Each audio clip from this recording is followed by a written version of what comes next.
ನಮಸ್ತೆ ವೀಕ್ಷಕರೇ, ವೇದಾ ಹಳ್ಳಿ ಮನೆ ಕಿಚನ್ಗೆ ಸ್ವಾಗತ.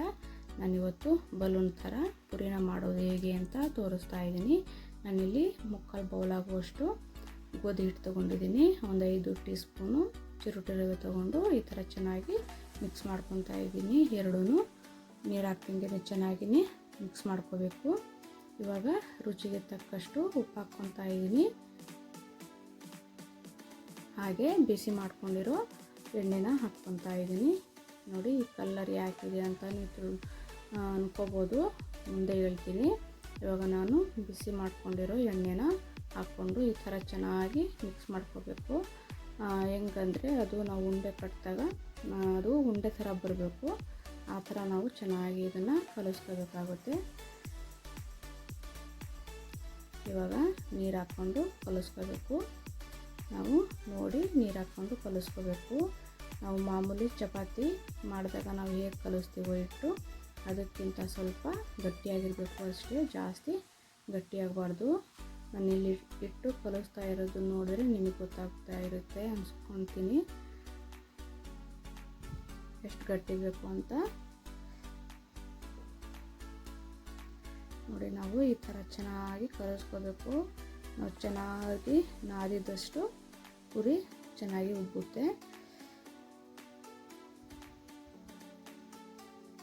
ನೋಡಿ, ಈ ಥರ ನಾವು ಚೆನ್ನಾಗಿ ನಾದ್ಕೋಬೇಕು. ಈ ಥರ ನಾದ್ಬಿಟ್ಟು ನಾವು ಒಂದು ಸ್ವಲ್ಪ ಎಣ್ಣೆ ಹಾಕ್ಬಿಟ್ಟು, ಮತ್ತು ನಾನು ಸ್ವಲ್ಪ ಮೇಲ್ಗಡೆ ಎಣ್ಣೆ ಹಾಕಿ ನಾದ್ಬಿಟ್ಟು ನಾನು ಒಂದು 5 ನಿಮಿಷ ಇಡ್ತೀನಿ. ನಾನು ಕಾಯಿಸಿರೋ ಎಣ್ಣೆ ಹಾಕಬೇಕು ಅಂತ ಹೇಳಿದ್ನಲ್ವ. ಕಾಯಿಸಿರೋ ಎಣ್ಣೆ ಅಂದರೆ ನಾವು ಬೋಂಡಾ ಬಜ್ಜಿ ಹಪ್ಪಳ ಎಲ್ಲ ತೇಲಿಸಿರ್ತೀವಲ್ಲ ಎಣ್ಣೆ, ಆ ಎಣ್ಣೆನ ನಾವು ಹಾಗೆ ಇಟ್ಟಿರ್ತೀವಲ್ವ, ಆ ಎಣ್ಣೆನ ಹಾಕ್ಕೋಬೇಕಾಗುತ್ತೆ. ಅದನ್ನು ಬಿಸಿ ಮಾಡಬಾರ್ದು, ತಣ್ಣಗಿದ್ದಾಗಲೇ ತಣ್ಣಗೆ ಇರುತ್ತಲ್ವ, ಅದೇ ಥರ ನಾವು ಅದೇ ಎಣ್ಣೆನ ಹಾಕ್ಕೋಬೇಕು. ಯಾಕಂದರೆ ನಾವು ಪುರಿ ಮಾಡಿ ಎಣ್ಣೆಯಲ್ಲಿ ಬಿಟ್ಟಾಗ ಆ ಹೀಟಿಗೆ ಪುರಿ ಚೆನ್ನಾಗಿ ಉಬ್ಬುತ್ತೆ. ಯಾಕಂದರೆ ಆಲ್ರೆಡಿ ನಾವು ಚೆನ್ನಾಗಿ ಕಾಯಿಸಿರೋ ಎಣ್ಣೆನೇ ಹಾಕಿ ಕಲಸಿರ್ತೀವಲ್ವ ಹಿಟ್ಟು, ಅದಕ್ಕೆ ಹೈ ಹೀಟಿಗೆ ಪುರಿ ಚೆನ್ನಾಗಿ ಉಬ್ಬಿ ಬರುತ್ತೆ. ಇದೇ ಇದಕ್ಕೆ ಟಿಪ್ಸು. ಇವಾಗ ನಾನು ಲಟ್ಟಿಸ್ಕೊತಾ ಇದ್ದೀನಿ. ನೋಡಿ, ನಾನು ಒಂದೇ ಸಲ 6 ಪುರಿನ ನಾನು ಲಟ್ಟಿಸ್ಕೊತೀನಿ. ಹೇಗೆ ಲಟ್ಟಿಸ್ಕೊತೀನಿ ಅಂತ ನೀವು ನೋಡಿ.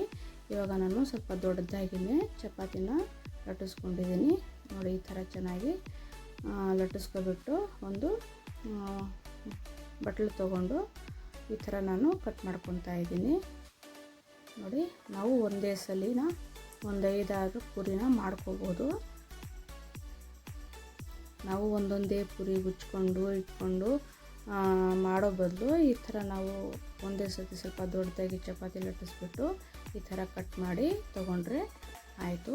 ಇವಾಗ ನಾನು ಫಸ್ಟ್ನೇ ಚಪಾತಿ ಈ ಥರ ನಾನು ಉಜ್ಜಿ ತೊಗೊಂಡಿದ್ದೀನಿ.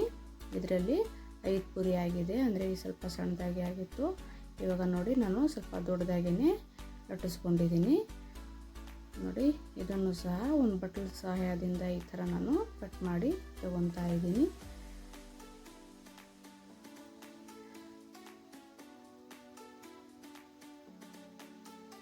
ನೋಡಿ, ಈ ಥರ ಎಲ್ಲನೂ ಮಾಡಿ ತೊಗೊತಿದ್ದೀನಿ. ಇದರಲ್ಲಿ 6 ಪುರಿ ಆಗಿದೆ. ಇವಾಗ ಕೆಲಸಕ್ಕೆ ಹೋಗೋರು, ಅರ್ಜೆಂಟಲ್ಲಿ ಪುರಿ ಮಾಡಿಕೊಂಡು ತಿನ್ನೋಕ್ಕಾಗಲ್ಲ, ಪುರಿ ಮಾಡೋಕ್ಕೆ ಟೈಮ್ ಇರಲ್ಲ ಅನ್ನೋರು ಈಗ ಈ ಥರ ನೀವು ಮಾಡ್ಕೋಬೋದು.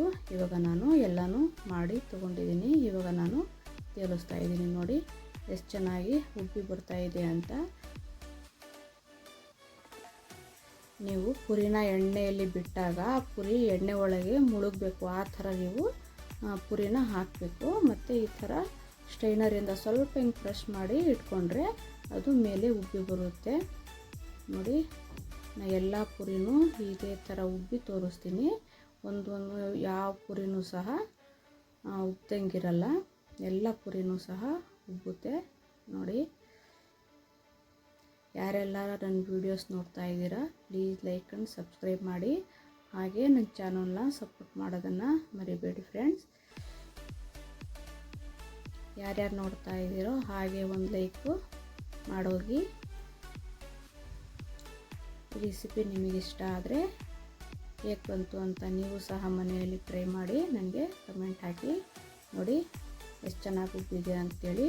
ನಾನು 2 ಚಪಾತಿ ಮಾಡಿಕೊಂಡಿದ್ದೆ. 12 ಅಂದರೆ 11 ಚಪಾತಿ ಆಗಿತ್ತು, ಅಂದರೆ 12 ಪೂರಿ ಆಗಿದೆ.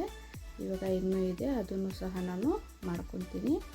ನೋಡಿ ಈ ಬಾಣಲೆ ಫುಲ್ ಆಗಿಬಿಟ್ಟಿದೆ. ಮತ್ತು ನಾನು ಇನ್ನು 2 ರೊಟ್ಟಿ ನಾನು ಲಟ್ಟಿಸ್ಕೊಂಡು ಅದೇ ಥರ ನಾನು ಮಾಡಿ ತೊಗೊಂಡಿದ್ದೀನಿ. ನೋಡಿ ಎಷ್ಟು ಚೆನ್ನಾಗಿ ಬಂದಿದೆ ಅಂತ. ಈ ರೆಸಿಪಿ ನಿಮಗೆ ಇಷ್ಟ ಆದರೆ ಹೇಗೆ ಬಂತು ಅಂತ ಕಮೆಂಟ್ ಮಾಡಿ. Thank you.